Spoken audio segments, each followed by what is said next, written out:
শিক্ষার্থীদের উপরে হত্যাযজ্ঞ চালানো হচ্ছে, বিল্ডিং এর ছাদ থেকে গুলি করা হচ্ছে, হেলিকপ্টার দিয়ে গুলি চালানো হচ্ছে, নেসার ভাইয়ের মাদ্রাসা তো ইতিহাসের সাক্ষী। কি রণক্ষেত্র না শুধুমাত্র এই তাণ্ডব চালিয়েছে। আজকে চিন্তা করেন যদি 7ই মার্চ এই সোহরাওয়ার্দী উদ্যানে 7ই মার্চ আওয়ামী লীগ ঐতিহাসিক দিন তারা বলেন, অবশ্যই মুক্তিযুদ্ধের প্রেক্ষাপট ওই সময় আওয়ামী লীগকে সমর্থন দিয়েছিল মানুষ, এই অঞ্চলের মানুষ, সেটা একটা প্রেক্ষাপট ছিল।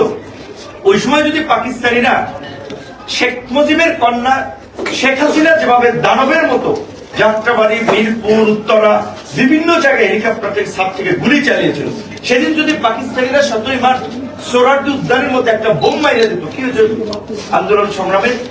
পাকিস্তানিরাও তো এই বর্বরতা চালায়। বর্বরতা স্বাধীন দেশে মুক্তিযুদ্ধের চেতনার নামে এই আওয়ামী দুর্বৃত্তরা এবং শেখ মুজিবের কন্যা এই পরিচয়ে শেখ হাসিনা চালিয়েছিল। তো আমরা লক্ষ্য করলাম যে এই রকমের একটা গণহত্যা, জঘন্য হত্যাযজ্ঞ, এখানে যারা আছেন অনেকের রাজনৈতিক মতাদর্শ আমার সাথে একমত। কিন্তু আজকের যে বিষয়, হজ ওমরার গামী আমাদের মুসলমানদের, মুসলিম ভাই বোনরা একটা ধর্মীয় অনুভূতির জায়গা, আবেগের জায়গা, তারা মদিনায় যায়, মক্কায় যায়, স্বল্প খরচে যেন যেতে পারে। মার্কেটিং এর ভাষায় একটা কথা আছে, আপনার দাম কমান লাভ বেশি করেন, কারণ যদি দাম কমান ক্রেতা বাড়বে। তাহলে এই যে বেশি দাম বাড়াইয়ে তো অনেক মানুষের যাওয়ার সুযোগ বঞ্চিত করে দিচ্ছে। এই দাবিতে আমরা এখানে আসছি, কারণ আমরা সবাই মুসলমান, আমাদের ইসলামী মূল্যবোধ আছে, আল্লাহ তাআলার ভয় আছে, মরার পরে জবাবদিহি করতে হবে এই ভয়টা আছে। কাজী দিনের কাজকর্মের সাথে ইসলামের সাথে সাংঘর্ষিক হয় সেই কাজটা আমরা না করার চেষ্টা করে থাকি। এখানে একটা গুরুত্বপূর্ণ বিষয়, রাজনীতির বাইরেও আমরা এখানে বিভিন্ন প্ল্যাটফর্মের লোকেরা একমত হয়েছে। তো আজকে এই হাসিনার পতনে আমাদের রাজনৈতিক মতাদর্শ ভিন্নতা থাকলেও এই হাসিনার বর্বরতার কারণে কিন্তু আমরা সবাই একত্রিত হয়ে রাজপথে এসেছিলাম।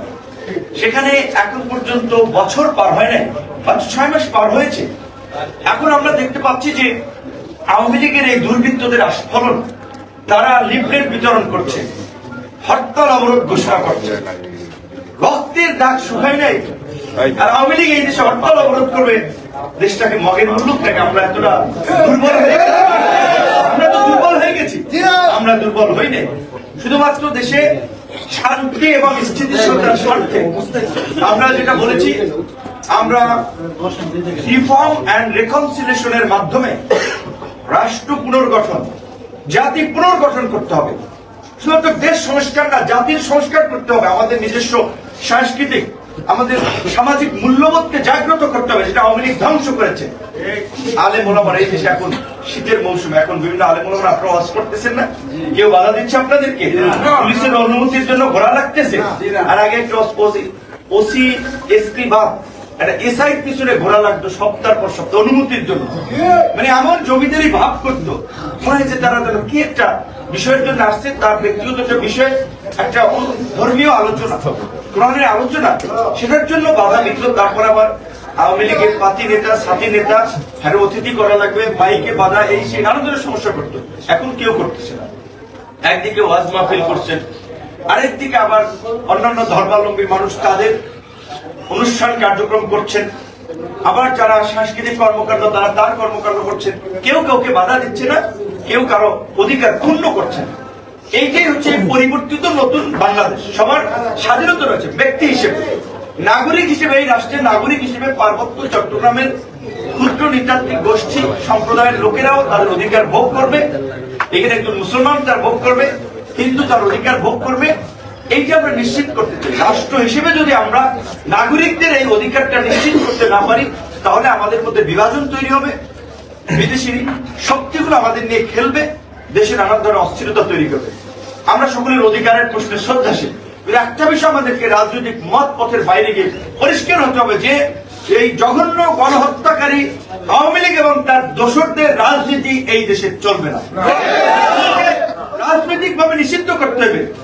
বিএনপি, জামাত, হেফাজত, ইসলামী আন্দোলন, খেলাফত মজলিস, জমিয়াতে উলামা, সিপিবি, বিভিন্ন রাজনৈতিক দল আছে না, বাম ডান, সবাই কর্মসূচি করছে, সবাই করবে। কিন্তু গণহত্যাকারী রাজনৈতিক দলের সাথে আমাদের কোনো আপোষ নাই। আমরা লক্ষ্য করলাম আশ্চর্যের সাথে বড় বড় রাজনৈতিক দল আমরা সহযোগী, আমরা ভাই, আমরা সহযোগী একসাথে রাজপথে কার জীবন চলেছে আমরা জানি না। আমরা লড়াইটা করেছি, কিন্তু ভোটের রাজনীতির কারণে তারা শক্ত কথা বলছেন আওয়ামী লীগকে নিষিদ্ধের প্রশ্নে। যে কারণে আমার থেকে মনে হলো যেটা হিসাবে বলেছেন, জেলখানায় ভাই ডিবি যারা এখানে গেছেন হেফাজতের নেতাদের ভালো অভিজ্ঞতা আছে, আবার কোন আলেমে যদি মিথ্যা জঙ্গিবাদের কেসে জেলে যান তার ভালো অভিজ্ঞতা আছে। কি আচরণটা ওরা করে আমাদের সাথেও বিন্দু মাত্র সহানুভূতি দেখায় নেই, জঘন্য আচরণ করেছে। ঢাকা বিশ্ববিদ্যালয় বিপ হয়েছে 28 বছর পরে, এখন তাকে নির্বাচন করতে চাই পরিবর্তিত পরিস্থিতিতেও মুখোমুখি ছাত্র সংগঠনগুলো, জাহাঙ্গীরনগর, ঢাকা ইউনিভার্সিটি, কেউ নির্বাচন চায়, কেউ চায় না। ভাইস চ্যান্সেলররা বলছে সংঘাতের আশঙ্কা, লাশ পড়তে পারে এই পরিস্থিতিতেও। তো সেখানে 28 বছর পরে একবার দুর্ভাগ্যক্রমে কিংবা সৌভাগ্যক্রমে আমি ভিপি হয়েছিলাম, কিন্তু সম্মানটা পাইনি এই আওয়ামী লীগের আমলে। এই ডিবির কার্যালয়ের নিচে একটা হয়েছিল মশা গন্ধ, মানে কিসের চমানবিক পরিস্থিতি। একটা বই পড়তে চাই, বই পাওয়া যায়নি। ভাবছি আমার রুমের ওইদিকে একজন আলেম আছে, বললাম ওনার সাথে একটু হাদিস কোরআনের আলাপ আলোচনা করি, দিন কাটে যাবে, আমারে ওনার রুমে দিয়ে দেন, ওনারে আমার রুমে দিয়ে দেন, ওইটাও দেয়নি। সবাইকে ছেড়ে দিত লকআপ থেকে, আমাকে আটকে রাখতো, সবাই ঢুকে যেত, তারপর আমাকে ছাড়তো। এটা একটা মানসিক টর্চার, কারোর সাথে কথা বলতে পারছি না, মানে 1 ঘন্টা হাঁটার জন্য সুযোগ দেয়। সেই সময়টাও আমি মোস্ট ওয়ান্টেড ক্রিমিনাল, যে আমার সাথে কেউ মিশতে পারবে না, আমার সাথে কেউ কথা বলতে পারবে না। জেলখানায় সবাই ভিতরে ঢুকাইয়া আমার যদি একা ছিল, একা মানুষ আমি কি করবো ফ্লোরের মধ্যে হাঁট করে। এবং কোন রুমের সামনে কাউকে জিজ্ঞেস ভাই কি মামলা আসছেন, কোথা থেকে আসছেন, এইটুকু জিজ্ঞাসার সুযোগ নেই। সিসিটিভির ক্যামেরা ওইখানে দাঁড়াইতে থাকলে আবার ওনারা বলে দেয় ভাই সমস্যা হবে। এই ধরনের একটা মানসিক নির্যাতনের মধ্যে ছিলাম। কিন্তু তারপরেও দ্বিতীয় দফায় ডিবি কার্যালয় থেকে কোর্টে উঠে আমরা বলেছিলাম, সত্যিকার অর্থে হয়তো আল্লাহ পাক এটা বলিয়েছেন, আমার প্ল্যান পরিকল্পনা ছিল না। এবং আমি ডিবি কার্যালয় থেকে একটা আপডেট জানার সুযোগ নেই, আমি জানতাম না। আমি হয়তো আল্লাহর ইশারায় প্রভাবে মাথায় সেট করে দিয়েছে, আমি বলছি।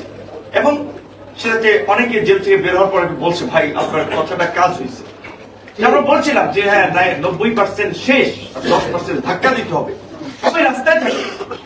অনেক মানুষ যেটা বলছে যে যারা আন্দোলন সংগ্রামের লোক না, যাদেরকে আপনারা বলেন ফার্মের মুরগি, পোল্ট্রির মুরগি, নাদুস পুদুস ছেলে মেয়ে, তারা অনেকে বলেছিল ভাই আপনার কথায় আমরা রাস্তায় নেমেছিলাম।